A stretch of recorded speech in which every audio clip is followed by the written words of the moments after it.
सिपाही अपनी प्रभावशाली मुस्तैद चाल में चहलकदमी कर रहा था। उस समय उस सड़क पर दर्शक नहीं थे, तो उसकी यह चाल किसी पर रौब डालने के लिए नहीं थी। अभी रात के 8 ही बजे थे, लेकिन हवा के ठंडे झोंकों के साथ हल्की वर्षा के कारण मार्ग सुनसान था। वह उस क्षेत्र की दुकानों के ताले देखता हुआ आ रहा था और लग रहा था मानो शांति का साम्राज्य उसकी उपस्थिति के कारण ही है। एक स्थान पर उसकी चाल धीमी हो गई। एक दुकान के दरवाजे पर उसे एक आकृति दिखी, जिसके मुंह में अधजला सिगार था।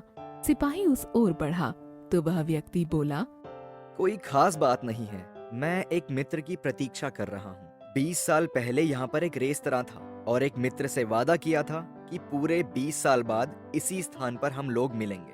हाँ, सिपाही बोला। 5 साल पहले वह रेस्तरां बंद हो गया।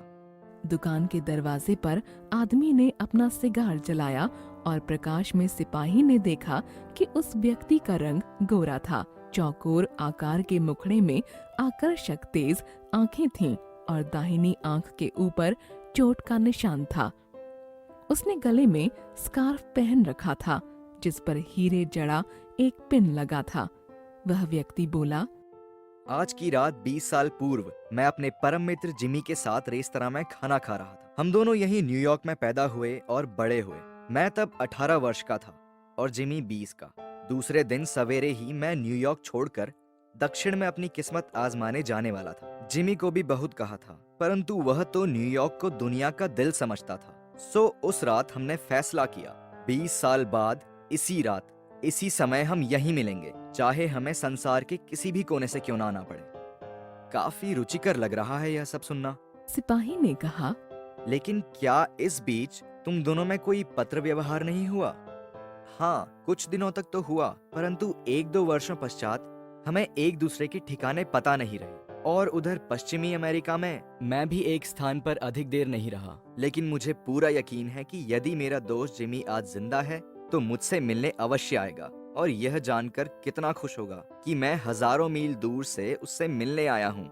उसने अपनी कलाई पर रत्न जड़ित घड़ी देखी और बोला, 10 बजने में 3 मिनट बाकी हैं। हम यहाँ से पूरे 10 बजे विदा हुए थे। लग रहा है कि आपने इन 20 वर्षों में काफी धन कमाया है। सिपाही ने पूछा। बेशक, मुझे यकीन है जिमी ने मुझसे आधा तो अवश्य बनाया होगा।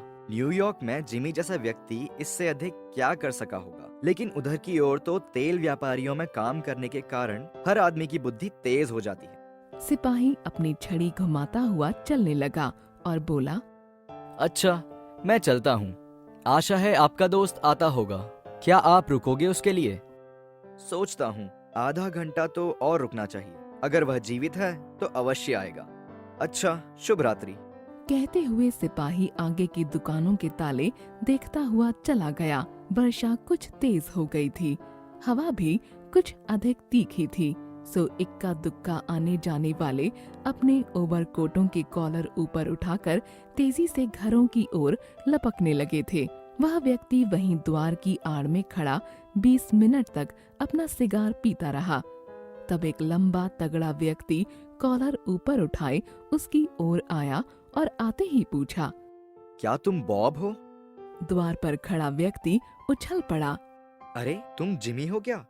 आगंतुक ने उसके दोनों हाथ थामकर कहा, क्या किस्मत है, मुझे यकीन था कि तुम यहीं मिलोगे। 20 साल बहुत लंबा समय होता है।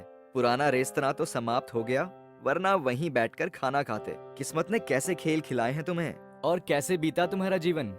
बहुत बढ़िया, मुझे जीवन में सब कुछ मिला। लेकिन जिमी, तुम बहुत बदल गए हो। लंबाई में भी 3-4 इंच बढ़ गए हो। बस 20 के बाद थोड़ा लंबा हो गया था। न्यूयॉर्क में तुम भी तो सफल रहे होगे।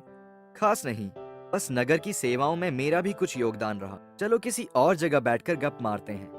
दोनों व्यक्ति बाह में बाह डाले गप मारते हुए चलने लगे। जो व्यक्ति अपना भाग्य आजमाने न्यूयॉर्क छोड़कर गया था, वह बढ़ चढ़कर अपनी सफलता के राग अलाप रहा था और दूसरा व्यक्ति उसकी बातों को सुन रहा था। चौराहे पर एक स्टोर के जगमगाते प्रकाश में दोनों पहुँचे तो दोनों ने एक दूसरे को देखा। बॉब बोला, तुम जिमी नहीं लगते। 20 साल का समय तो बहुत है, लेकिन इतना नहीं कि एक आदमी की नाक ही बिल्कुल बदल डाले। लेकिन 20 साल में एक अच्छे आदमी को बुरा आदमी बनाने का सामर्थ्य तो है। यह कहकर उस लंबे व्यक्ति ने आगे कहा, आप पिछले 10 मिनट से बंदी बना लिए गए हैं मिस्टर सिल्वी बाबू।